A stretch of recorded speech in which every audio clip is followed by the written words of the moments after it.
Welcome to our U.S. briefing show. Today, we're diving into the big picture of global trade tensions, as Europe tries to stay afloat amid the U.S.-China showdown. Despite recent talks in Geneva and London easing some worries, Europeans remain cautious about becoming collateral damage in the superpower rivalry. With upcoming tariffs reviews and summits, the EU hopes that easing export restrictions and tariffs could help stabilize their economy, but unresolved issues like trade imbalance and ties with Russia keep things tense. Europe is walking a fine line, balancing cooperation and strategic caution, while trying to diversify its trade relations in uncertain times. Next up, we have some political drama from Illinois. Michael Madigan, the longest-serving legislative leader in U.S. history, is set to be sentenced for corruption charges involving bribery, conspiracy, and wire fraud. After nearly 50 years shaping Illinois politics, his career now faces a dark cloud, with potential prison time of over a decade. Supporters praise his dedication, but prosecutors highlight his misconduct, which allegedly enriched himself and his allies at the expense of the people. It's a stark reminder that even long-standing political figures aren't immune to the law. And finally, let's talk fashion and patriotism. Melania Trump has been making waves in 2025 with her elegant, understated style. From Dior to Prada and Bottega Veneta, her recent outfits showcase a shift from bold statements to refined simplicity. Her latest appearance at the Kennedy Center in a sleek Bottega Veneta gown perfectly captures her evolving fashion sense, more muted, more elegant. Plus, with Flag Day approaching, Americans are celebrating their national symbol, displaying it proudly across historic sites, barns, and protests, reminding us of the flag's deep roots in the country's history and culture. Please continue to enjoy the detailed coverage. South China Morning Post reports that Europe finds itself caught in the crossfire of the U.S.-China trade conflict, with recent high-stakes negotiations in Geneva and London serving as a stark reminder of how global trade is now dominated by the interests of these two superpowers. Despite temporary agreements that momentarily stabilize the situation, European officials remain anxious about the long-term implications, especially as President Trump hints at extending tariffs on EU goods and potentially imposing new ones on China. The EU is watching closely, hoping for a relaxation of China's export controls on rare earth elements, which could alleviate some of Europe's trade pressures. However, the broader geopolitical tensions, including China's pursuit of decoupling from the US and its strategic partnerships with Russia, complicate the EU's position, leaving European leaders uncertain about future cooperation. Meanwhile, China continues to seek opportunities in Europe, such as pushing for certification of its domestically produced aircraft and attempting to influence EU policies through diplomatic and economic channels, even as Brussels maintains a tough stance on issues like tariffs and sanctions. Associated Press details the dramatic fall of Michael Madigan, the longest-serving legislative leader in U.S. history, whose half-century political career ended in disgrace as he faces sentencing for corruption. Convicted on multiple counts of bribery, conspiracy, and wire fraud, Madigan's downfall highlights a pattern of self-enrichment and abuse of power, including orchestrating legislation favoring utility giant ComEd in exchange for kickbacks and lucrative contracts for his associates. Despite his legal conviction, Madigan's supporters emphasize his long record of public service and personal integrity, submitting numerous letters of support and highlighting his contributions to Illinois politics. His defense advocates for a lenient sentence considering his age and health, while prosecutors seek a substantial prison term, arguing that Madigan's criminal activities were egregiously motivated by personal gain. The case also implicates his close confidant, Michael McLean, whose trial ended with a conviction but no unanimous verdict on all counts, reflecting the complex web of political corruption that has tarnished Illinois politics. South China Morning Post chronicles Melania Trump's evolving fashion sense as she transitions from her bold, statement-making style during her husband's inauguration to a more subdued, refined wardrobe in 2025. Her recent appearances showcase a preference for muted tones and elegant designs, including a Dior suit at President Trump's joint address to Congress, a cream trench coat by Mackage at the White House egg roll, and a Prada ensemble during the signing of the Take It Down Act, a bipartisan effort to combat online exploitation. Her look at the Kennedy Center for Les Miserables featured a striking black Bottega Veneta gown with an asymmetric neckline, highlighting her continued influence as a fashion icon. The shift in her wardrobe reflects a more understated approach, yet she remains a prominent figure in the fashion world, blending political engagement with style, and capturing public attention with her carefully curated appearances.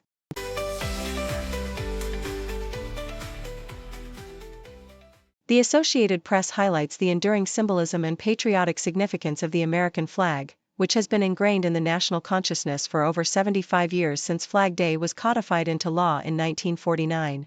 From historic sites like the Betsy Ross House, where a 13-star flag symbolizes the original colonies, to modern representations such as a barn painted with 38 stars, the flag remains a powerful emblem of American history and identity.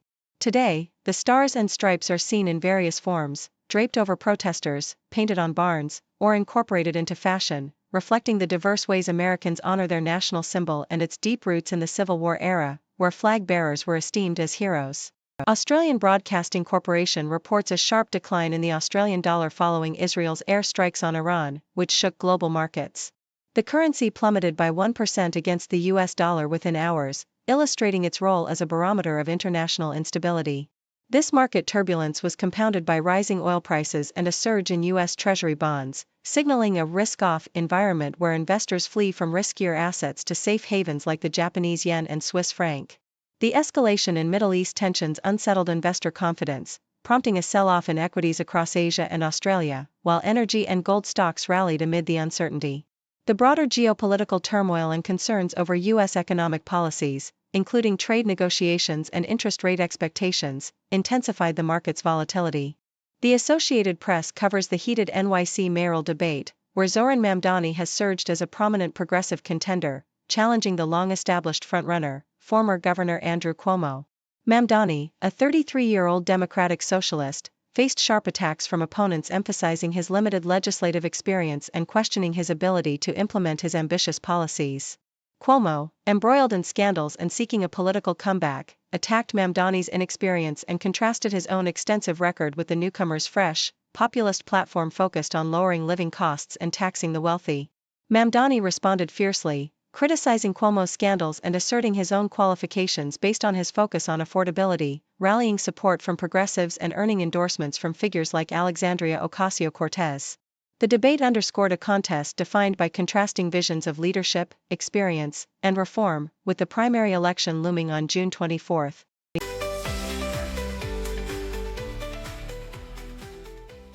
Yahoo US reports that Senate Republicans are contemplating a controversial plan to sell off 2 to 3 million acres of public lands across 11 western states, including New Mexico, to fund housing development. This initiative, spearheaded by Senator Mike Lee of Utah, aims to include Forest Service and Bureau of Land Management lands, excluding national monuments, parks, and other protected areas. Conservation advocates, such as Trout Unlimited's Chris Wood, expressed deep concern that this policy could threaten vital habitats for native trout and diminish community input on land management. Critics argue that the vague language allowing any interested party to nominate lands for sale raises fears of foreign or corporate interests gaining access, while local stakeholders and environmental groups emphasize the importance of preserving these lands for recreation, conservation, and cultural heritage. The proposal, if enacted, could result in significant land sales in New Mexico, impacting local ecosystems and the livelihoods of hunters, anglers, and indigenous communities, sparking a broad debate over the future of public land stewardship in America. South China Morning Post explores China's rapid and ambitious engineering feats, portraying the country as an engineering state where infrastructure projects are not only utilitarian but also a source of national pride. Cities like Chengdu, Guangzhou, and Shenzhen boast subway stations that resemble art installations or modern airport terminals, exemplifying China's obsession with large-scale public works. The narrative highlights how China has condensed a century's worth of infrastructure development into just 2 decades, constructing massive dams, bridges, and high-rises, all driven by a government dominated by engineers. Author Dan Wang describes how this engineering mentality extends beyond physical structures into social engineering, shaping policies like the one-child policy and the zero-COVID strategy, both motivated by a belief in scientific certainty and control. While these policies have led to economic growth and poverty reduction, Wang warns of the dangers of rigid, technocratic thinking that can produce catastrophic failures, such as social repression and demographic crises. The article underscores the contrast between China's engineering-driven approach and the American reliance on legal and political institutions, offering a nuanced view of how engineering influences societal development and governance. Thank you for tuning in. The content above showcases the latest briefing reports and analytical synopses, thoughtfully curated by the 6Do team. These insights stem from a wide array of reputable media outlets, think tanks, government sources, and specialized experts worldwide. We encourage you to explore these sources for a comprehensive perspective. Keep in mind that while the content may not always align with the official standpoint of 6Do Brief, it's not meant to be taken as absolute directives for decision-making. Comprising seasoned media professionals, learned scholars, and accomplished scientists, the 6Do team embodies a trailblazing, fully independent media entity. To customize 6Do Brief to meet your professional needs, you have the option to subscribe to a diverse array of briefings on our website, 6dobrief.com. Regardless of your location, you can conveniently receive 6Do Brief via email. Stocks to rise and sometimes shiver. Economy goes up and down. In this game we wear the crown.